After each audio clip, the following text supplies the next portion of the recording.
Audiolibros El Rincón de la Polilla presenta El niño con el pijama de rayas de John Boy. Capítulo 7. El día que madre se atribuyó el mérito de algo que no había hecho. Varias semanas después de que Bruno llegara a Auschwitz con su familia y sin ninguna perspectiva en el horizonte de recibir una visita de Carl Daniel o Martín, el niño decidió que lo mejor que podía hacer era empezar a buscar alguna forma de distraerse o se volvería loco. Solo había conocido a una persona a la que consideraba loca, Herr Roller, un hombre de la misma edad que padre y que vivía al doblar la esquina de su antigua calle de Berlín. Solían verlo pasear arriba y abajo por la calle, a cualquier hora del día o la noche, discutiendo acaloradamente consigo mismo. A veces, la trifulca se descontrolaba y Herr Roller intentaba dar puñetazos a su propia sombra en la pared. De vez en cuando peleaba con tanta rabia que golpeaba con los puños el muro de ladrillo y se hacía sangre. Y entonces caía de rodillas, se echaba a llorar desconsoladamente y se daba palmadas en la cabeza. En algunas ocasiones le había oído pronunciar aquellas palabras que a él no le dejaban pronunciar, y cuando eso ocurría, no podía parar de reír.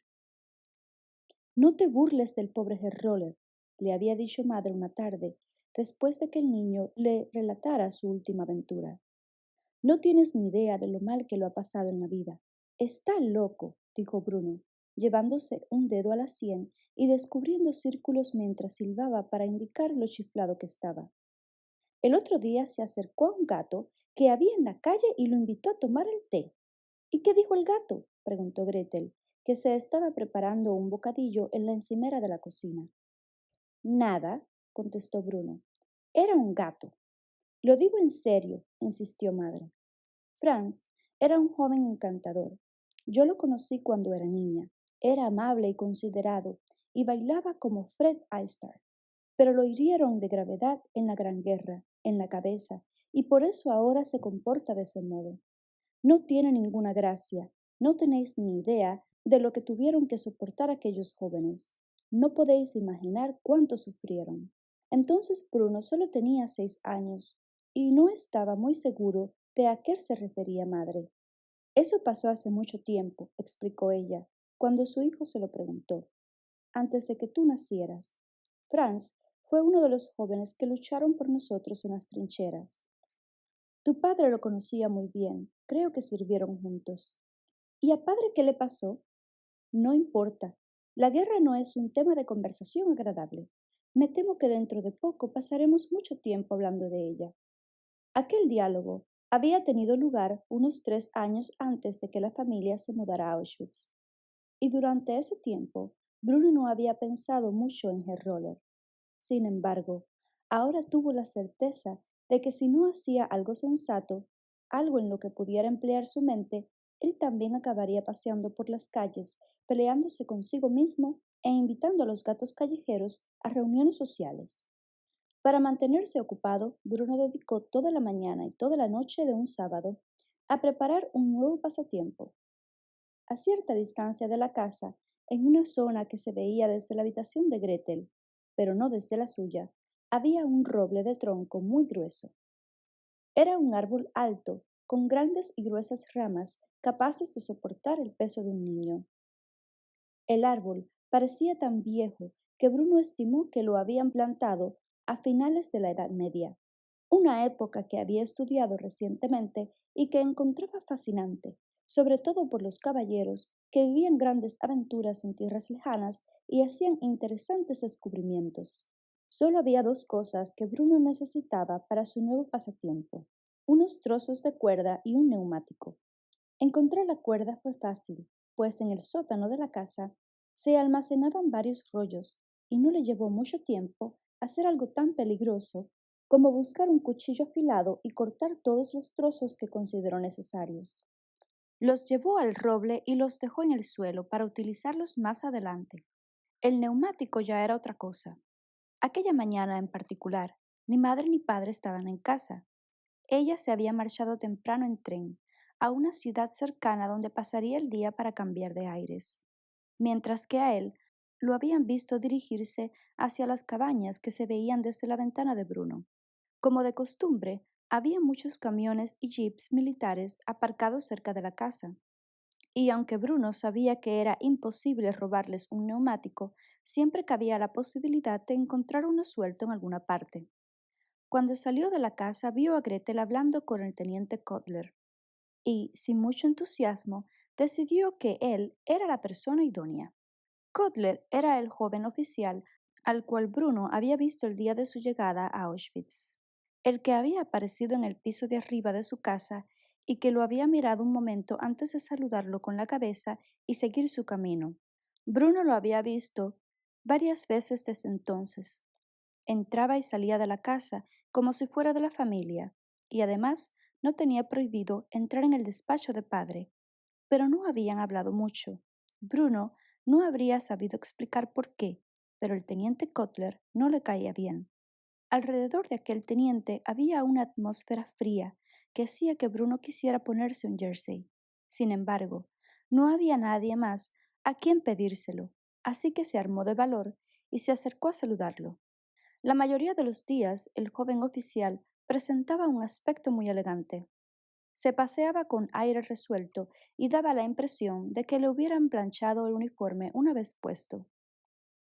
Siempre lucía las botas negras perfectamente embetunadas y el rubio cabello con raya a un lado y perfectamente planchado con algo que conservaba las marcas del peine, como un campo recién labrado. Además, se ponía tanta colonia que sabías cuándo iba a aparecer porque lo olías de lejos. Bruno había aprendido a no quedarse a donde el viento le trajera su perfume, por temor a desmayarse, pero aquel día, como era sábado por la mañana y hacía tanto sol, el teniente Cutler no iba tan arreglado. Llevaba camiseta blanca y unos pantalones normales, y un rebelde mechón de cabello le tapaba la frente. Tenía los brazos asombrosamente bronceados y unos músculos que Bruno ya hubiera querido para sí. Ese día parecía tan joven que el niño se sorprendió. De hecho, le recordó a los chicos mayores de la escuela, aquellos a los que no era conveniente acercarse. Cutler estaba absorto en una conversación con Gretel, y lo que decía debía de ser tremendamente gracioso, puesto que ella reía carcajadas y se enroscaba el cabello con los dedos formando tirabuzones. Hola, dijo Bruno al acercarse a ellos. Gretel lo miró con cara de fastidio. ¿Qué quieres? Le preguntó. No quiero nada, él espetó mirándola con desdén. Solo he venido para saludar. Tendré que perdonar a mi hermano pequeño, Kurt, le dijo Gretel al teniente. Es que solo tiene 9 años. Buenos días, jovencito, dijo Cutler, y entonces estiró un brazo y, para gran espanto de Bruno, le alborotó el cabello. Al niño le dieron ganas de derribarlo de un empujón y saltarle sobre la cabeza. ¿Y qué te trae por aquí tan temprano, un sábado por la mañana? No es tan temprano, dijo Bruno. Son casi las 10 en punto. El oficial se encogió de hombros. Cuando yo tenía tu edad, mi madre no podía levantarme de la cama hasta la hora de comer. Me decía que si me pasaba la vida durmiendo, no crecería y me quedaría enclenque. Ah, pues en eso andaba muy equivocada, ¿verdad? Dijo Gretel con una sonrisita tonta. Bruno la miró con desagrado. Su hermana hablaba con una vocecilla cursi, como si tuviera la cabeza llena de serrín. Estaba deseando alejarse de ellos y quedar al margen de su conversación, pero debía anteponer sus intereses que lo obligaban a pedir al teniente Cutler lo inconcebible, un favor. ¿Puedo pedirle un favor? Preguntó. Adelante, dijo Cutler, y Gretel rió otra vez, aunque no había nada de qué reír. ¿Sabes si hay algún neumático de recambio por aquí? ¿De alguno de los chips quizá? ¿O de algún camión, uno que ya no utilicen? El único neumático de recambio que he visto últimamente por aquí es el del sargento Hofschneider, y lo lleva siempre alrededor de la cintura, contestó Cutler, mientras sus labios esbozaban algo parecido a una sonrisa. Aquello no tenía ningún sentido para Bruno, pero a Gretel le hizo tanta gracia que empezó a sacudirse como si bailara sin moverse del sitio. ¿Pero lo utiliza o no? Preguntó Bruno. ¿El sargento Hofschneider? Sí, me temo que sí. le tiene mucho aprecio a su neumático de recambio. Basta, Kurt, dijo Gretel, sacándose las lágrimas. ¿No ves que no entiende? Solo tiene 9 años. ¿Quieres hacer el favor de callarte? Replicó el niño mirando con fastidio a su hermana. Ya era bastante penoso tener que pedirle un favor al teniente, y solo faltaba que su propia hermana se burlara de él en ese momento. Tú solo tienes 12 años, añadió. Deja de fingir que eres mayor de lo que eres. Tengo casi 13 años, Kurt, dijo Gretel con brusquedad, el semblante demudado. Los cumpliré dentro de 15 días. Soy un adolescente como usted. Kotler sonrió y asintió con la cabeza, pero no dijo nada. Bruno lo miró a los ojos. Si hubiera tenido delante a otro adulto, habría puesto los ojos en blanco, para dar a entender que ambos sabían que las niñas eran tontas y las hermanas tremendamente ridículas. Pero aquel no era cualquier adulto. Aquel era el teniente Kotler. Bueno, dijo Bruno, ignorando la mirada de rabia que Gretel le dirigía. Aparte de ese, ¿hay algún otro sitio donde pueda encontrar un neumático desechado? Claro que sí, dijo el teniente, que había dejado de sonreír y de pronto parecía estar aburriéndose con todo aquello. Pero, ¿para qué lo quieres? Quiero construir un columpio, ya sabe, con un neumático y cuerda, colgando de las ramas de un árbol. Ah, ya. Kotler asintió con la cabeza, como si para él aquellas cosas solo fueran recuerdos lejanos, pese a que, como Gretel había señalado, él tampoco era más que un adolescente. Sí, yo también me hacía columpios cuando era pequeño. Mis amigos y yo pasamos tardes estupendas jugando con ellos. A Bruno le sorprendió tener algo en común con él, y más aún saber que el teniente Kotler había tenido amigos. Así pues, ¿qué le parece? Preguntó. ¿Hay alguno por aquí? Kotler lo miró fijamente, como si vacilara entre darle una respuesta directa o intentar alguna chanza más. Entonces vio a Pavel, el anciano que por las tardes acudía a la cocina a pelar las hortalizas para la cena, antes de ponerse la chaqueta blanca y servir la mesa. Dirigiéndose hacia la casa y por lo visto se decidió. Tú! Gritó, y añadió una palabra que Bruno no entendió. Ven aquí. Dijo la palabra otra vez, y su áspero sonido hizo que Bruno desviara la mirada y se sintiera avergonzado de formar parte de aquella escena. Pavel fue hacia ellos y el joven oficial le habló con insolencia, pese a que podría haber sido su nieto. Lleva a este jovencito al almacén que hay detrás de la casa. Amontonados junto a una pared verás unos neumáticos viejos. Que elija uno y tú se lo llevas a donde él te diga.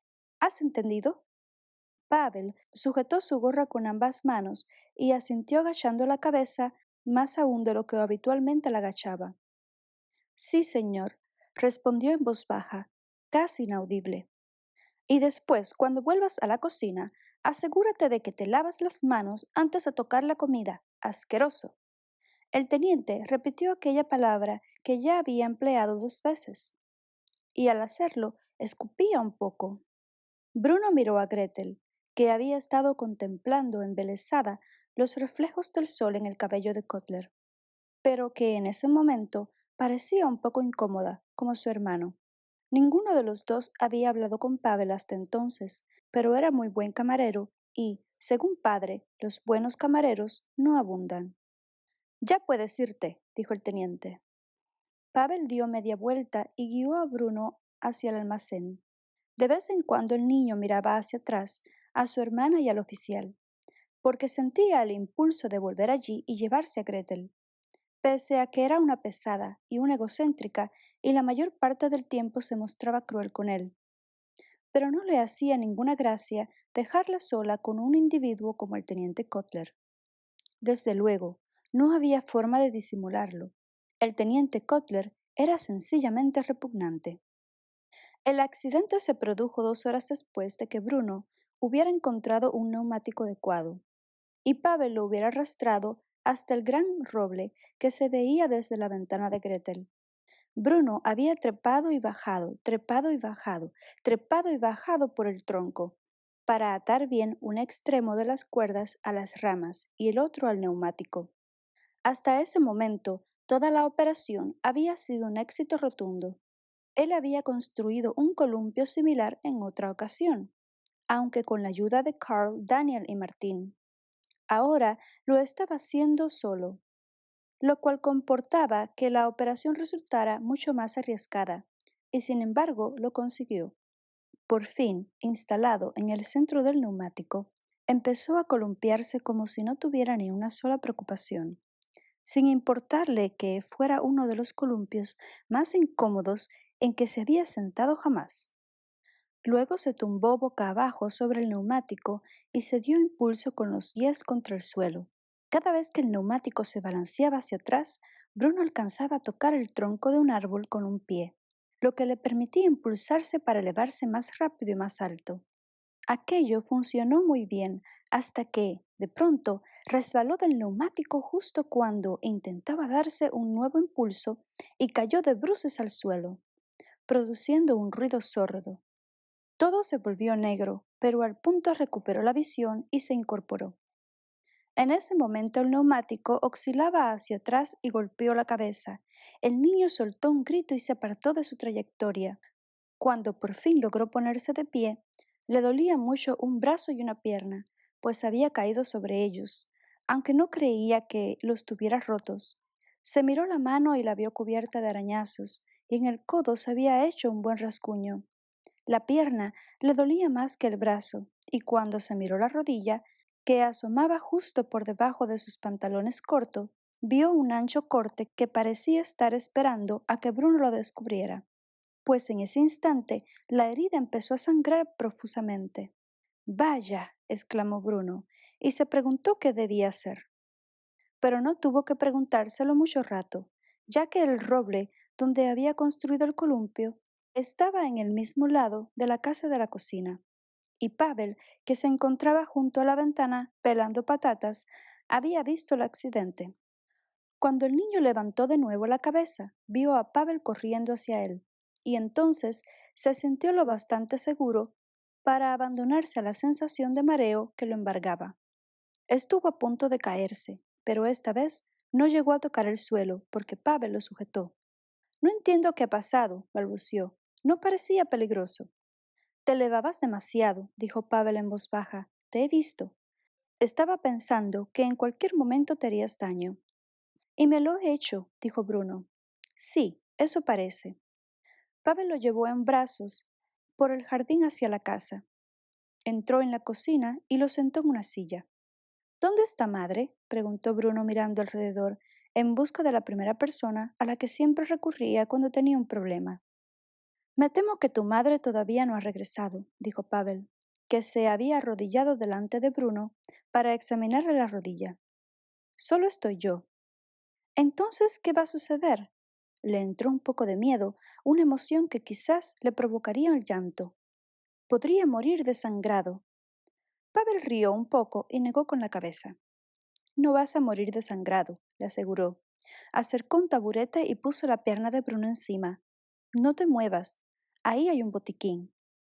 El niño observó cómo cogía el botiquín verde de un armario y llenaba un cuenco con agua, probándola primero con el dedo para asegurarse de que no estaba demasiado fría. ¿Tendrán que llevarme al hospital?, preguntó Bruno. No, no. Pavel se arrodilló de nuevo a su lado, mojó un paño con el agua del cuenco y se lo aplicó con cuidado en la rodilla. Bruno hizo una mueca de dolor, pese a que en realidad no le dolía demasiado. Solo es un pequeño corte, ni siquiera necesitarás puntos. Bruno frunció el entrecejo y se mordió el labio con nerviosismo mientras Pavel le limpiaba la sangre de la herida, y luego le aplicaba otro paño y presionaba unos minutos. Cuando retiró el paño con cuidado, la herida había dejado de sangrar. Entonces agarró una botellita con un líquido verde del botiquín y le dio unos toques en la herida, que a Bruno le escocieron bastante y le hicieron decir varios ¡ay! No duele tanto, dijo Pavel con voz suave y amable.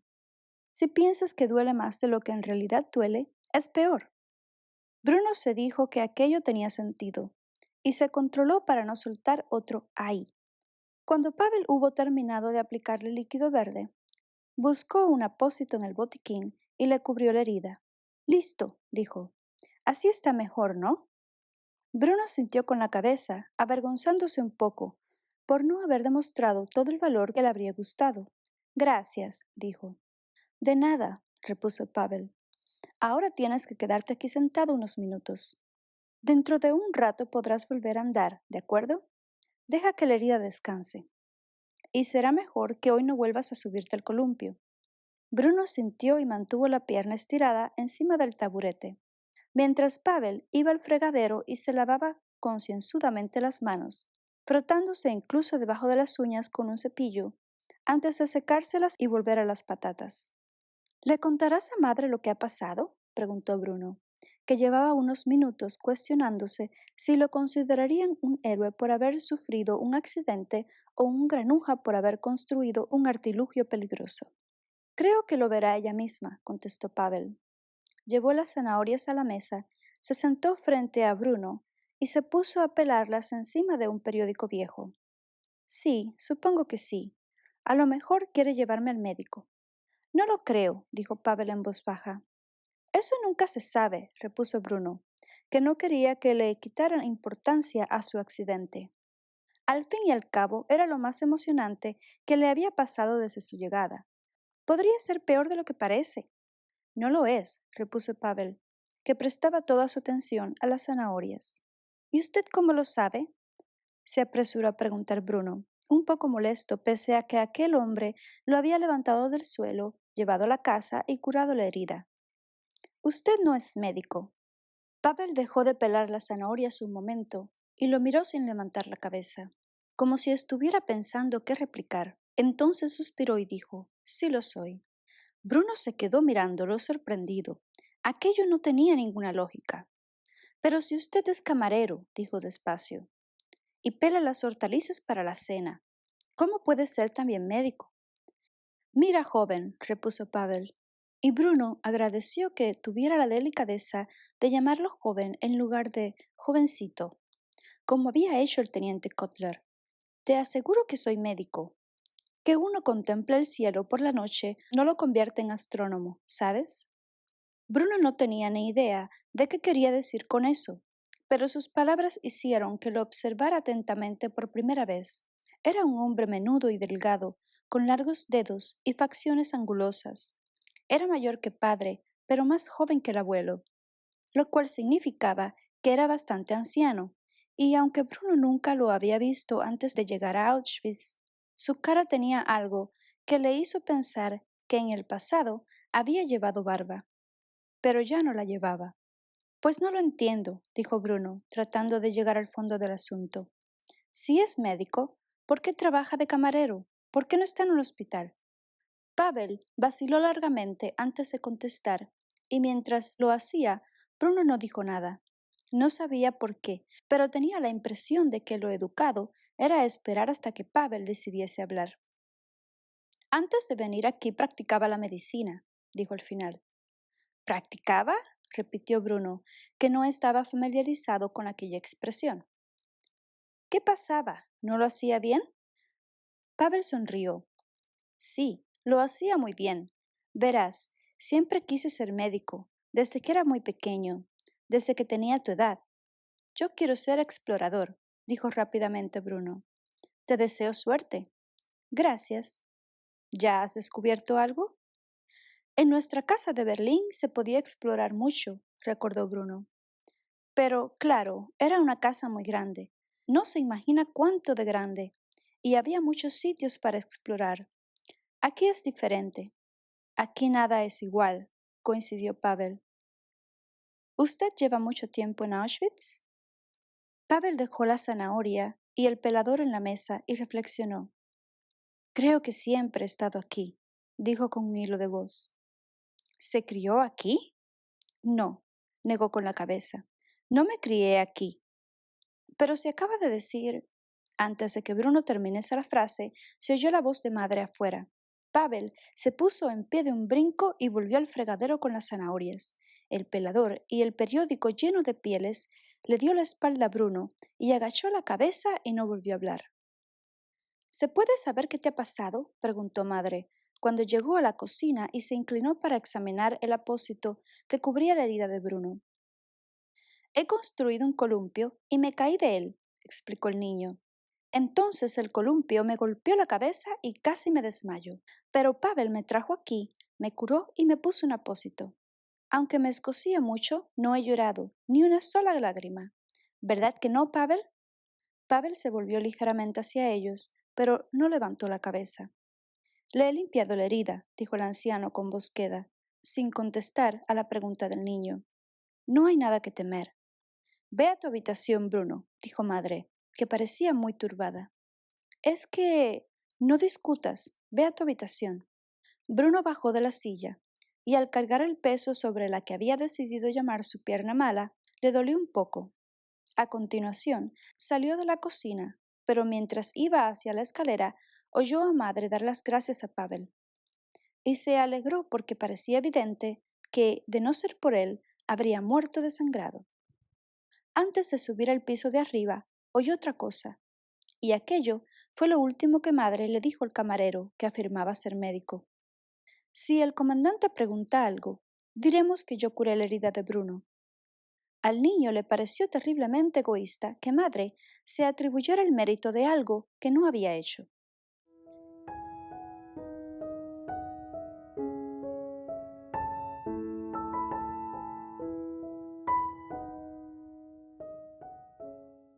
Capítulo 8. ¿Por qué la abuela se marchó furiosa? Las dos personas de Berlín a quienes más añoraba Bruno no eran los abuelos. Vivían en un pisito cerca de los puestos de fruta y verdura, y en la época en que el niño se mudó a Auschwitz, el abuelo tenía casi 63 años, lo cual, según él, lo convertía en el hombre más anciano del mundo. Una tarde había calculado que si vivía 8 veces los años que había vivido hasta entonces, seguiría teniendo un año menos que el abuelo. El abuelo regentaba un restaurante en el centro de la ciudad, y uno de sus empleados era el padre de Martín, el amigo de Bruno, que trabajaba de cocinero. Aunque el abuelo ya no cocinaba ni servía mesas, se pasaba el día en el restaurante. Por la tarde se sentaba a la barra y charlaba con los clientes, y por la noche cenaba allí y se quedaba hasta la hora de cerrar, riendo con sus amigos. La abuela parecía mucho más joven que las abuelas de los otros niños. De hecho, cuando Bruno se enteró de la edad que tenía, 62 años, se llevó una sorpresa.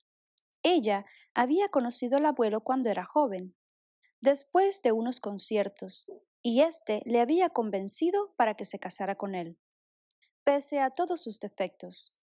La abuela tenía el cabello largo y pelirrojo, asombrosamente parecido al de su nuera, y los ojos verdes, y aseguraba que aquello se debía a que en su familia había sangre irlandesa. Bruno siempre sabía cuando una reunión familiar estaba a punto de animarse. La abuela se situaba cerca del piano hasta que alguien se sentaba en la banqueta y le pedía que cantara. ¿Pero qué dices? Exclamaba ella poniéndose una mano sobre el pecho, como si la idea le cortara la respiración. ¿Me estás pidiendo que cante una canción? Imposible, imposible. Me temo, joven, que mis días de cantante han pasado a la historia. ¡Que cante! ¡Que cante! La animaban los invitados y tras una pausa apropiada, que a veces duraba hasta 10 o 12 segundos, la abuela cedía y se volvía hacia el joven que se había sentado al piano mientras decía con desparpajo: La vie en rose en mi bemol menor, y no pierdas el compás en los cambios. En casa de Bruno, el momento culminante de las fiestas era cuando la abuela cantaba, que por algún extraño motivo siempre coincidía con el momento en que madre abandonaba el salón donde estaban los invitados y se iba a la cocina con alguna de sus amigas. Padre siempre se quedaba a escuchar, y Bruno también, porque nada le gustaba más que oír a la abuela cantar a pleno pulmón y al final empaparse de los aplausos de los invitados. Además, La Vie en Rose era una canción que le producía escalofríos y le erizaba el vello de la nuca. A la abuela le gustaba pensar que Bruno o Gretel seguirían sus pasos y serían artistas, y en todas las navidades y fiestas de cumpleaños montaba una pequeña obra de teatro que los tres interpretaban para madre, padre y el abuelo. Ella misma escribía aquellas obras y en opinión de Bruno siempre se quedaba para ella los mejores papeles, aunque a él no le importaba. Siempre había alguna canción. ¿Me estás pidiendo que cante una canción?, preguntaba ella antes, y una oportunidad para que Bruno hiciera algún truco de magia y Gretel bailara. El niño se encargaba de poner el broche final a la obra recitando un largo poema de algún gran poeta. Le costaba mucho entender aquellas composiciones, pero curiosamente, cuando más leía, más bonitas sonaban las palabras. Sin embargo, eso no era lo mejor de aquellas pequeñas funciones.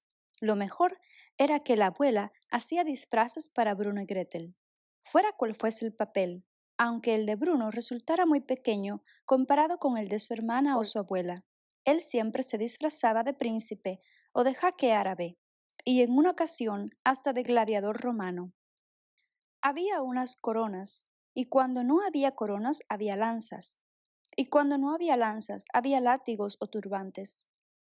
Nadie sabía con qué lo sorprendería la abuela la siguiente ocasión, pero una semana antes de Navidad hacía ir a Bruno y a Gretel a su casa todos los días para ensayar. Claro que la última obra de teatro que habían interpretado terminó con el Rosario de la Aurora, y Bruno todavía la recordaba con tristeza, aunque no estaba muy seguro de qué había desencadenado la discusión. Aproximadamente una semana antes, se había notado mucho nerviosismo en la casa, algo que tenía que ver con que, de pronto, María, el cocinero y Lars, el mayordomo, debían dirigirse a padre llamándolo comandante, igual que todos los soldados que entraban, salían y utilizaban la casa. O al menos eso le parecía a Bruno, como si vivieran allí. Durante unas semanas todos habían estado muy nerviosos. Primero, el Führer y la hermosa rubia habían ido a cenar, algo que había paralizado la casa por completo. Y luego aquello de llamar a padre comandante. Madre había dicho a Bruno que felicitara a padre y él lo había hecho, aunque sinceramente, y él siempre procuraba ser sincero consigo mismo, no entendía muy bien el motivo de esa felicitación. El día de Navidad, padre se puso el uniforme nuevo, el almidonado y planchado que ahora llevaba todos los días, y la familia al completo lo aplaudió cuando hizo su primera aparición vestido de esa guisa. Era verdaderamente especial. Hacía que destacara entre los soldados que entraban y salían de la casa, y daba la impresión de que ellos lo respetaban más desde que llevaba su uniforme nuevo. Madre se acercó a él, lo besó en la mejilla y le pasó una mano por la parte delantera de la chaqueta, admirando la calidad de la tela. Los galones del uniforme fueron lo que más impresionó a Bruno, y tras comprobar que tenía las manos limpias, le dejaron ponerse la gorra un rato. El abuelo se mostró muy orgulloso de su hijo cuando lo vio con su nuevo uniforme. La abuela fue la única que no parecía impresionada. Después de cenar, y después de que Gretel y Bruno hubieran representado su nueva obra, ella se sentó con aire taciturno en una butaca y miró a padre, sacudiendo la cabeza como si su hijo le hubiera dado un tremendo disgusto. Quizá me equivoque en eso. ¿No crees, Ralph?, le dijo. Quizá las obras que te hacía interpretar cuando eras niños te condujeron a esto, a disfrazarte como una marioneta. Por favor, madre, repuso padre, comprensivo. Sabes muy bien que no es el momento. Qué orgulloso estás de tu uniforme, continuó ella, como si te convirtiera en algo especial. En realidad, ni siquiera te importa lo que significa, lo que representa.